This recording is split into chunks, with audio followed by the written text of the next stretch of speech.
everybody. Good seeing everybody again. We only got a little more than a week, I think, until spring break.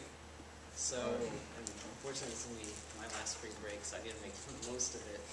So, I'm going to quickly start, because Miller's right, I'm running a little behind schedule. So, the first thing we're going to talk about today is using the rule of three. And we actually have sort of a soundbite from a pretty prolific poem speaker, Lisa Marshall. And she's going to talk to you about the rule of three. It's basically an audio transcription of her article. So we'll listen to that for a few minutes. And the idea is, I really want to incorporate this tell them again, and tell them what you told them concept. It's really important. Not only when you're giving an evaluation, which I expect somebody in the audience to step up this tonight and be a general evaluator. Miller's here, so he'll do a little bit of that. But also like one of you to step up and do that. And we're going to talk about using this in a activity we're about to do based on the article that you guys just read. And that's responding to an opinion. So let's go ahead and listen to this for a few minutes. Briefly mention the rule of three. It's powerful and it works. So in the past I briefly mentioned the rule of three in other episodes, but it's such an important communication tool that I wanted to spend more time discussing it. The rule of three is a very general rule in speaking and writing and in music, and it states that concepts or ideas that are presented in threes are inherently more interesting, more enjoyable, or more memorable. It's no accident that the number three is pervasive in well-known stories. The Three Little Pigs, the Three Musketeers, or the Three Wise Men. And it's no accident that you're likely familiar with these three-part quotes: life, liberty, and the pursuit of happiness. Sex, drugs, and rock and roll. Truth, justice, and the American way. Of course, these are the causes for which Superman fights. It's also no accident that good stories have a beginning, a middle, and an end. And that video games, films, and literature are often written as three connected works in the form of a trilogy. My improv coach, Kristen Shear, she explained the rule of three in this way. The first time you say something, it's an incident. The second time you say something, it's a coincidence. But the third time you say something, it becomes a pattern. And in fact, she's right. Three is the smallest number of elements you need to create a pattern or to break a pattern. So today I'll cover 3 quick and dirty tips. Come on, did you really expect any other number? 3 tips to help you use the rule of three. Perhaps you've heard the old advice for structuring a speech. Dale Carnegie said, tell them what you're going to tell them, then tell them what you just told them. And for beginning speakers, that advice is good. It addresses 2 common rookie mistakes. It reminds beginners that they need to preview and summarize and not just start and end in the middle.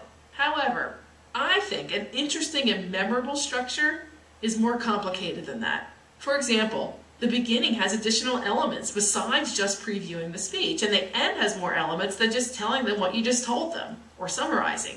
And in fact, I've discussed how to effectively begin and how to end a speech in other episodes, so I'm not going to cover that today. I've also previously discussed one way to effectively organize the middle of the speech, using the rule of threes. In the 2-part article on how to write a speech, I suggested using a 3-story structure. To do that, you create the middle by first choosing 3 adjectives related to your story, then telling stories that are examples of those adjectives. In the 3-story structure, the middle of the speech explicitly and simply states the 3 main points, which are then supported via stories. However, that's not the only 3-part structure for the middle that works. A more generalized form of the structure is to organize the middle by choosing 3 main ideas, not just the adjectives. In this general structure, each of the 3 main ideas are then supported via a variety of evidence. It could include stories, but it also might include examples, statistics, analogies, comparisons, questions, or quotations.